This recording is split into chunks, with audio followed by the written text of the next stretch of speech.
When the location Barcelona is mentioned, people usually think Lionel Messi and the soccer team FC Barcelona.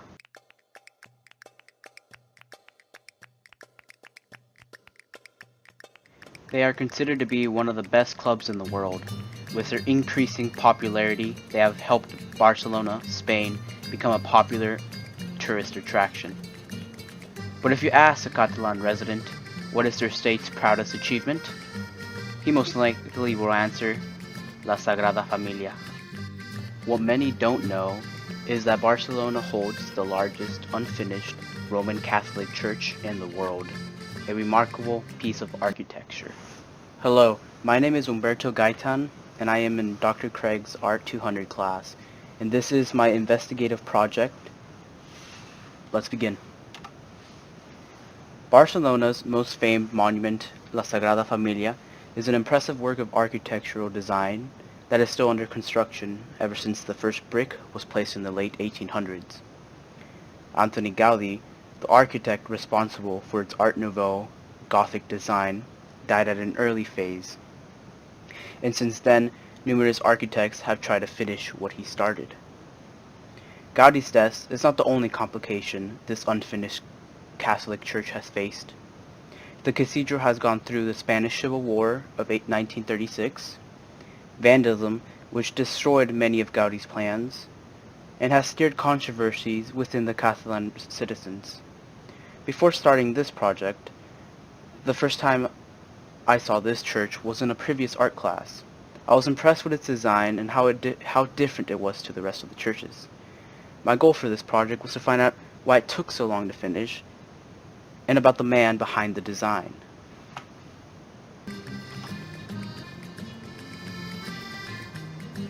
Before knowing more about this piece, we must first talk about its history. The first stone was laid on March 19, 1882. Gaudi was not the first architect tied with this project. Francisco de Paula del Villar y Lozano was the first architect who drew up the neo-Gothic plan. Disagreements occurred, and he was replaced by no other than Antoni Gaudi. Gaudi first started with the crypt and the apse. He later did not start liking Lozano's plans and decided to abandon it and invent his own innovative plan. 10 years after, in 1892, the construction of the Nativity facade began. Gaudi believed that in order to convince the people he must start with the facade. Gaudi said, "If instead of building this decorated, richly ornamented facade, we had started with the hard, bare, skeletal Passion facade, people would have rejected it." Gaudi dedicated his whole career to this project, but sadly, an accident happened, and Gaudi died in the year 1926, complicating the completion of the church. Before tackling this project, I wanted to find out why the Sagrada Familia remained unfinished. Well, in the year 1936, the Spanish Civil War began, the cause of military revolt against the Republican government of Spain. The military failed to gain control of the entire country, which caused a civil war. The nationalists, the rebels, received help from fascist Italy and Nazi Germany. The Republicans were aided by the Soviet Union, Europe, and the United States. In that same year, revolutionaries set fire to the Sagrada Familia, damaging the crypt and the studio workshop. Many of Gaudi's original plans were lost, which put the progress of the building on hold. Something else I wanted to find about was about the man himself, Antoni Gaudi. It did not bother the Catalan anarchists during the Civil War to destroy Gaudi's models and sketches. What held them back from destroying everything else was Gaudi's tomb, that is kept inside La Sagrada Familia.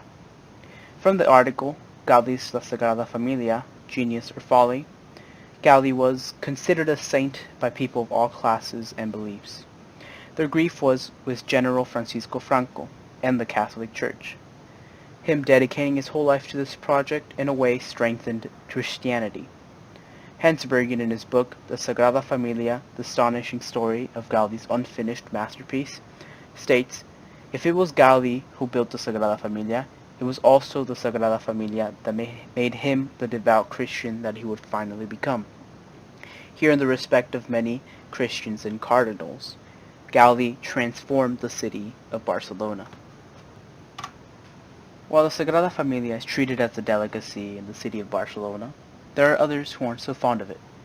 One controversy was that the cathedral was financed with public donations. People began to raise questions regarding what rights the public had with the project. During the last years, Gaudi was almost unrecognizable. He looked like a frail, intimidating man, begging door to door to raise money to keep the building in progress.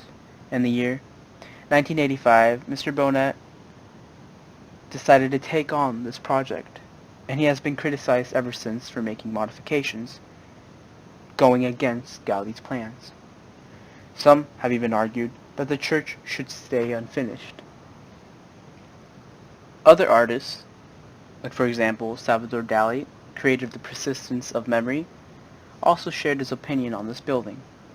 He stated that the building is terrifying and edible beauty. It should be kept under a glass dome. George Orwell, author of the classic dystopian novel 1984, shared that it is one of the most hideous buildings in the world.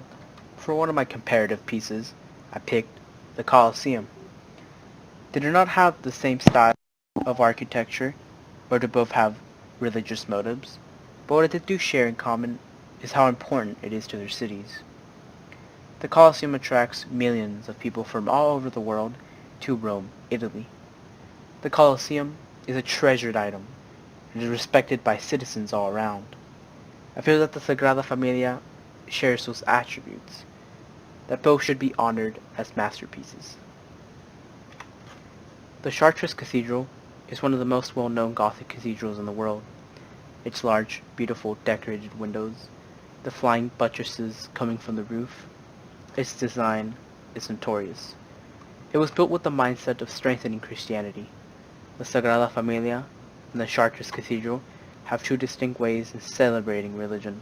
The Sagrada Familia, with its Art Nouveau and Spanish Gothic architecture. The Chartres, showcasing French Gothic and Romanesque architecture. The only real separation is their style. The Chartres was finished in the year 1220 and has left its mark on this earth. La Sagrada, on the other hand, is unfinished. There is still lots to show. In conclusion, it has been an honor to research La Sagrada Familia. It has allowed me to find out more about the piece, how and why it's unfinished, information about the creator Antoni Gaudi, and what it means to the wonderful city of Barcelona. Thank you.